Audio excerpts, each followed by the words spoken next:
दोस्तों मैं पिछली वीडियो में बात की थी, आपको बताया था कि जो क्रांति की शुरुआत है वो हमेशा मध्य से होगी, चाहे वो भारत की बात हो चाहे वो राजस्थान की बात हो।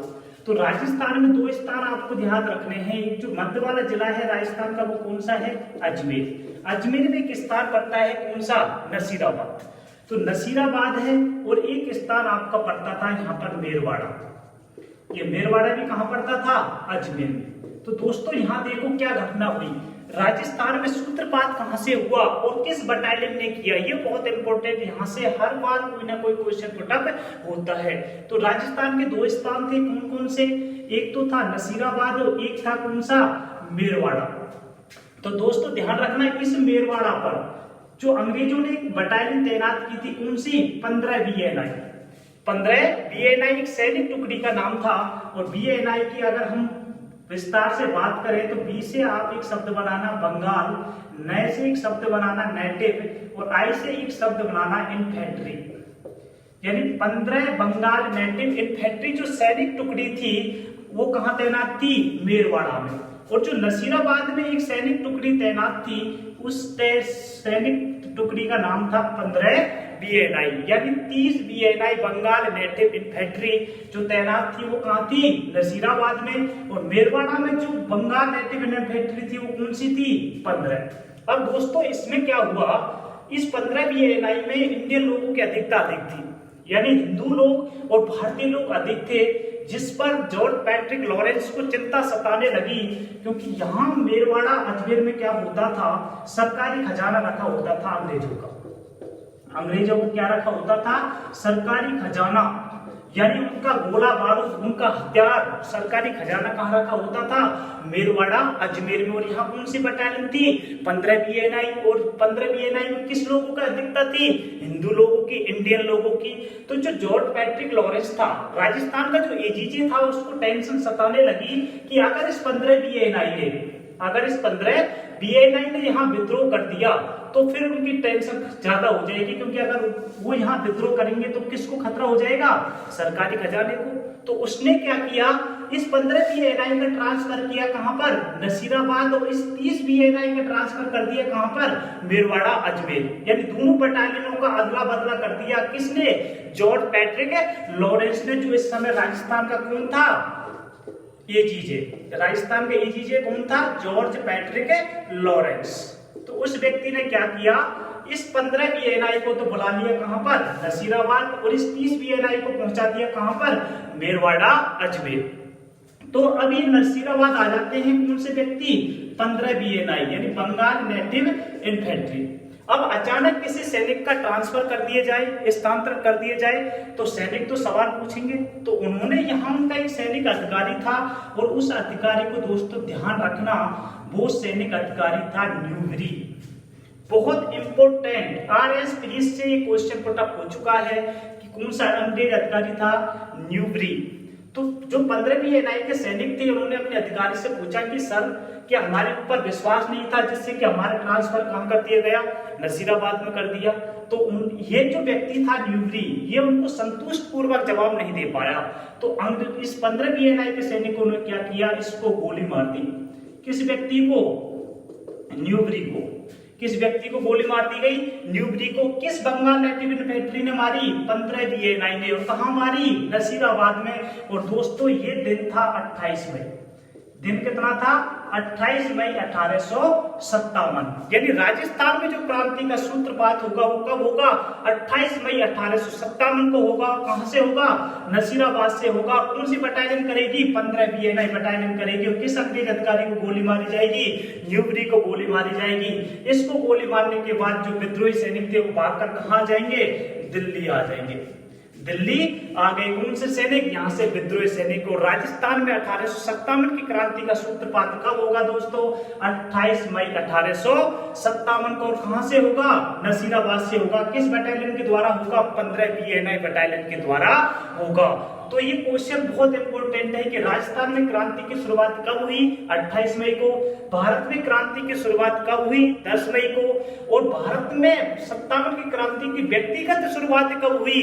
29 मार्च को। और किस व्यक्ति ने की थी? मंगल पांडे ने। तो राजस्थान में जो क्रांति थी 1857 की, वो कहां से भड़की? इस नसीराबाद अजमेर से, और कब बढ़ती 1857 को। इसके बाद क्या हुआ दोस्तों, नसीराबाद में विद्रोह भड़कने के बाद एक जो सैनिक छावनी की अपन बात कर रहे थे, कौन सी सैनिक छावनी, नीमच। कौन सी सैनिक छावनी थी, नीमच थी। और नीमच कहां पड़ती थी, एमपी में। कहां पड़ती थी, एमपी में। और इसके देख रेख कौन सी रियासत करती थी, राजस्थान की मेवाड़। यानी मेवाड़ का पॉलिटिकल एजेंट उस समय कौन था, सावर्स। मेवाड़ का पॉलिटिकल एजेंट कौन सा व्यक्ति था, सावर्स। तो सन नीमच में जहां विद्रोह भड़का नसीराबाद में, तो टेंशन किसको होगी, नीमच वालों को होगी। तो यहां टेंशन शुरू हुई। यहां क्या हुआ, टेंशन शुरू हुई। और यहां एक व्यक्ति था, कर्नल एबॉट। कौन सा व्यक्ति था, कर्नल एबॉट। किस जगह पर, नीमच पर। इस कर्नल एबॉट ने क्या किया, सैनिकों को वफादारी की कसम खिलवाई। जो हिंदू सैनिक थे उनको गीता की कसम दिलवाई, जो मुस्लिम सैनिक थे उनको कुरान की कसम दिलवाई। तो यहाँ सैनिकों को कसम दिलवाने का काम किया गया। किस व्यक्ति के द्वारा कसम दिलवाई, किस व्यक्ति के द्वारा, कर्नल एबॉट के द्वारा। किस व्यक्तियों को, सैनिकों को। किसकी, वफादारी की कसम दिलवाई। वफादारी की कसम दिलवाई गई किस सैनिक टुकड़ी में, नीमच में। किस सैनिक छावनी में, नीमच में वफादारी की कसम दिलवाई गई। किस व्यक्ति द्वारा, कर्नल एबॉट के द्वारा। और कब दिलवाई गई थी, 2 जून को। कब दिलवाई गई, 2 जून 1857 को वफादारी की कसम दिलवाई गई थी। किस सैनिक छावनी में, नीमच सैनिक छावनी में वफादारी की कसम दिलवाई। किस व्यक्ति ने, कर्नल एबॉट ने। लेकिन दोस्तों क्या हुआ, इस सैनिक छावनी में एक व्यक्ति था, मोहम्मद अली। कौन सा व्यक्ति था, मोहम्मद अली, जो कि मुस्लिम था। और इसका जो मोहम्मद अली का संबंध था ना, वो था मगध से। मगध बोले तो लखनऊ, बेगम हजरत महल। जब इंडियन 57 की क्रांति की बात करेंगे, जब इसका विस्तार से वर्णन करेंगे, लेकिन अब शॉर्ट में ले लेते हैं। कौन सा व्यक्ति था, मोहम्मद अली था। कहां से था, मगध से था। तो इस व्यक्ति ने क्या किया, कसम खाने से मना कर दिया। किस व्यक्ति ने, इस मोहम्मद अली ने। और कहा, ये कहां से था, मगध से। और मगध की थोड़ी सी कहानी करें तो इस मगध को राज्य हड़प नीति के तहत अंग्रेजों ने अपने राज्य में मिला लिया था। किस राज्य को, मगध को। तो इस मोहम्मद अली ने कहा था कि मैं ये वफादारी की कसम नहीं खा सकता, क्योंकि आपने हमारे राज्य के साथ अन्याय किया है। और मोहम्मद अली के साथ और सैनिक भी खड़े हो गए और यहाँ विद्रोह बढ़ गया। कब बढ़ा दोस्तों, 3 जून को। कब बढ़ा, 3 जून को। 2 जून को तो क्या हुई, कसम दिलवाई। 2 जून को तो क्या हुई, कसम दिलवाई। लेकिन इस व्यक्ति ने कसम नहीं खाई और विद्रोह कर दिया। किस व्यक्ति ने, मोहम्मद अली ने। और 3 जून 1857 को, 3 जून 1857 को कर्नल एबॉट को गोली मार दी। क्या कर दी, गोली मार दी। किस व्यक्ति ने, इस मोहम्मद अली ने। किस स्थान पर, नीमच में। किस व्यक्ति को गोली मारी गई, कर्नल एबॉट को। और राजस्थान में एक विद्रोह भड़केगा, कहां, नीमच में। कब भड़केगा, 3 जून 1857 को। कसम कब दिलवाई जाएगी, 2 जून 1857 को। कौन सा अंग्रेज अधिकारी मारा जाएगा दोस्तों, कर्नल एबॉट। और किस सैनिक नेतृत्व करेगा इसका, मोहम्मद अली। कौन सा व्यक्ति, मोहम्मद अली। और यहाँ जो सैनिक थे, अंग्रेज जो सैनिक थे, जो अंग्रेज अधिकारी थे, वो घबरा गए। क्या हुआ, अंग्रेज अधिकारी थे वो घबरा गए। और यहां से भागते हुए 40 सैनिक, 40 अंग्रेज अधिकारी कहां से भागे थे, नीमच से। नीमच से 40 अंग्रेज अधिकारी भागे भूखे प्यासे और तड़पते हुए छिपते छुपते। एक गांव था और गांव था डूंगला। कौन सा गांव था, डूंगला। डूंगला गांव जा पहुंचे कौन, ये 40 अंग्रेज अधिकारी। और डूंगला गांव का एक किसान था, रुग्गा राम। कौन सा व्यक्ति था, रुग्गा राम। और रुग्गा राम ने इनको शरण दी थी दोस्तों, किन 40 अंग्रेज अधिकारियों को, जो कि नीमच से भागे थे, जो डर के भागे थे। कौन, 40 अंग्रेज अधिकारी कहां भागे थे, इस डूंगला गांव में। और यहाँ का किसान कौन सा व्यक्ति था, रुग्गा राम। तो दोस्तों ध्यान रखना, बहुत अच्छा क्वेश्चन आपके लिए बनता है कि नीमच से भागे हुए 40 अंग्रेज अधिकारियों को शरण किसने दी थी, डूंगला गांव का एक किसान था। कौन सा व्यक्ति, रुग्गा राम किसान। उसके बाद मेवाड़ का जो पॉलिटिकल एजेंट था सावर्स, उसको पता लगा ये अपनी सेना लेके गया और यहां से इन 40 अंग्रेज अधिकारियों को लेकर आया। इन 40 अंग्रेज अधिकारियों को लेकर आया कहां से, डूंगला गांव से। डूंगला गांव से। और इनको लेते हुए एक झील है राजस्थान में, कौन सी झील, पिछोला झील। कौन सी झील है दोस्तों? पिछोला झील। और पिछोला झील पर 2 मंदिर बने हुए हैं। एक तो मंदिर है जगनिवास महल और एक निवास है जग मंदिर। इन जग मंदिर और जग निवास में ठहराया था किन व्यक्तियों को? इन 40 अंग्रेज अधिकारियों को शरण दी थी। किस व्यक्ति ने? Political agent Sowers. और मेवाड़ का महाराजा था स्वरूप सिंह। इसको भी ध्यान रखना कि 57 की क्रांति के समय मेवाड़ का शासक कौन सा व्यक्ति था? मेवाड़ का राजा कौन सा व्यक्ति था? स्वरूप सिंह। स्वरूप सिंह ने 40 अंग्रेज अधिकारियों को शरण दी थी। किस स्थान पर? पिछोला झील में बने जग निवास और जग मंदिर पर शरण दी गई। किन व्यक्तियों को? इन 40 अंग्रेज अधिकारी जो कहां से भागे थे? नीमच से भागे थे। नीमच में विद्रोह का नेतृत्व किसने किया था? मोहम्मद अली ने किया था। किस अंग्रेज अधिकारी को गोली मारी गई थी? कर्नल एबॉट को गोली मारी गई थी। और विद्रोह कब हुआ था? 3 जून को हुआ था। लेकिन कसम कब दिलवाई गई थी? 2 जून को दिलवाई थी। और क्वेश्चन ये बहुत अच्छा बनता है कि राजस्थान की किस सैनिक टुकड़ी में वफादारी की कसम दिलवाई गई? तो किस सैनिक टुकड़ी में दिलवाई गई? नीमच में। नीमच का अधिकार क्षेत्र कहां था? राजस्थान के मेवाड़ रियासत के अंतर्गत आता था। और इसका पॉलिटिकल एजेंट कौन सा व्यक्ति था? सावर्स था। अब इससे आगे की बात करें तो आगे क्रांति बढ़ जाएगी राजस्थान में अहुआ यानी एरिनपुरा। राजस्थान में जो आगे की बात करें तो एक सैनिक टुकड़ी हमने बात की थी और सैनिक टुकड़ी थी कौन सी? एरिनपुरा। और एरिनपुरा कहां पड़ती है दोस्तों? पाली में।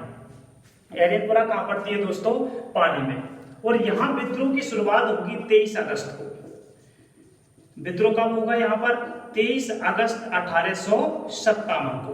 किस स्थान पर? एरिनपुरा। एरिनपुरा कहां पर है? पाली में। जो विद्रोही सैनिक थे यहां विद्रोह करने के बाद, कहां विद्रोह करने के बाद? एरिनपुरा में विद्रोह करने के बाद यहां से भागे और एक ठिकाना पड़ता है। कौन सा ठिकाना था उस समय? अहुआ। कौन सा ठिकाना था? अहुआ। और ये भी कहां पड़ता है? पाली में। और यहाँ का ठाकुर था, इस अहुआ का एक ठाकुर था कुशाल सिंह। कौन सा व्यक्ति था?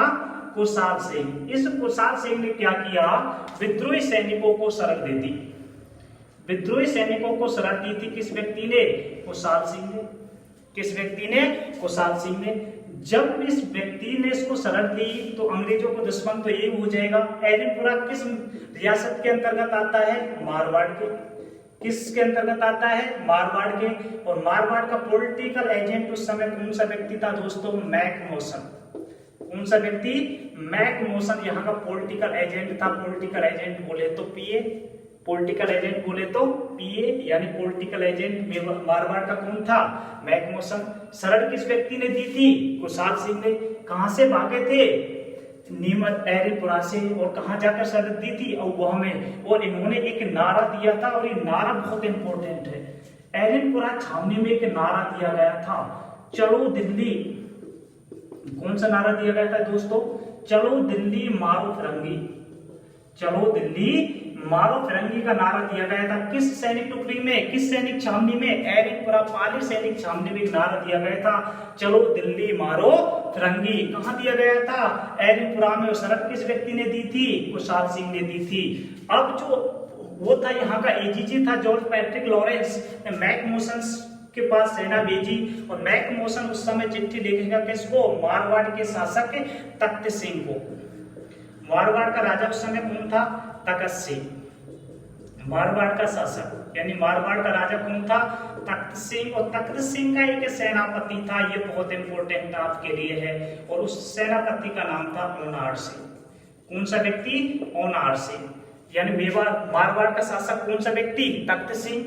मारवाड़ का पॉलिटिकल एजेंट कौन सा व्यक्ति? मैकमोसन। अहुआ का ठाकुर कौन सा व्यक्ति? कुशाल सिंह। नारा कौन सा दिया गया? चलो दिल्ली मारो फिरंगी। और भारत में कौन सा नारा था? मारो फिरंगी। भारत के अंदर तो जो नारा दिया गया था वो दिया गया था मारो फिरंगी। लेकिन राजस्थान में जो नारा दिया गया था वो कौन सा दिया गया था? चलो दिल्ली मारो फिरंगी। और किस सैनिक छावनी में दिया गया था? एरिनपुरा पाली सैनिक छावनी में दिया गया था। मारवाड़ का शासक कौन सा व्यक्ति था? तख्त सिंह था। और सेनापति कौन सा व्यक्ति था? ओनार सिंह था। तो अब तख्त सिंह ने अपने सेनापति ओनार सिंह को भेजा सेना लेकर। और कब भेजा था दोस्तों? 8 सितंबर को। कब भेजा? 8 सितंबर 1857 को। और स्थान था अहुआ। कौन सा स्थान था? अहुआ। उधर एक तरफ तो था कुशाल सिंह और दूसरी तरफ था कौन? कोनार सिंह। कौन सा व्यक्ति? कोनार सिंह। यानी कुशाल सिंह वर्सेस कोनार सिंह के बीच जो युद्ध हुआ था वो कब हुआ था? 8 सितंबर को युद्ध हुआ था। कहाँ हुआ था? अहुआ पाली में हुआ था। और इस युद्ध का जो रिजल्ट रहा था, विजयी कौन सा व्यक्ति हुआ? कुशाल सिंह। कौन सा व्यक्ति विजयी हुआ? कुशाल सिंह। और हार किसकी हुई? कोनार सिंह की। कोनार सिंह इस युद्ध में मारा गया। कोनार सिंह क्या हुआ? इस 8 सितंबर को जो अहुआ का युद्ध हुआ था उसमें एक व्यक्ति मारा गया। कौन सा व्यक्ति? कोनार सिंह। और विजय किसकी हुई? कुशाल सिंह की हुई। अब अंग्रेजों को इस युद्ध से बहुत बड़ी क्षति हुई। इस युद्ध से क्या हुआ? बहुत बड़ी क्षति हुई और उन्होंने फिर दोबारा से एक विशाल सेना के साथ मारवाड़ के शासक तखत सिंह और पॉलिटिकल एजेंट मैकमोसन को कहां भेजा? अहुआ भेजा। दोबारा से उन्होंने भेजा था।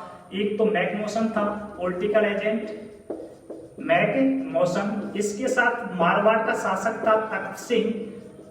इनकी जो विशाल सेना थी, संयुक्त सेना थी, किस किस की? अंग्रेज और मारवाड़ रियासत की जो संयुक्त सेना थी, उन्होंने आक्रमण कर दिया था किसके ऊपर? कुशाल सिंह के ऊपर। किसके ऊपर? कुशाल सिंह के ऊपर। और कब कर दिया था? 18 सितंबर को। कब कर दिया? 18 सितंबर 1857 को। एक स्थान पड़ता था दोस्तों, कौन सा? चेलावास। कौन सा स्थान था? चेलावास। और ये भी कहां पड़ता है आपका? पाली में। कहां पड़ता है? पाली में। यानी अंग्रेजों की और मारवाड़ की संयुक्त सेना और कुशाल सिंह और विद्रोही सैनिकों की संयुक्त सेना कहां लड़ी थी? चेलावास में लड़ी थी। और कब लड़ी थी? 18 सितंबर को लड़ी थी। और किस स्थान पर? चेलावास में। अब दोस्तों इस युद्ध की बहुत अच्छी डेफिनेशन दी गई। इसका एक उपनाम दिया गया, क्योंकि जो अंग्रेज होते थे वो अपने आप को गोरा समझते थे और भारतीयों को कैसे समझते थे? काला समझते थे। तो इस युद्ध को कहा जाता है काले गोरे का युद्ध। इसको क्या कहा जाता है? काले गोरे का युद्ध। कब हुआ था? 18 सितंबर 1857 को। और इस काले गोरे युद्ध में विजयी हुआ कौन सा व्यक्ति? कुशाल सिंह। कौन सा व्यक्ति विजयी हुआ?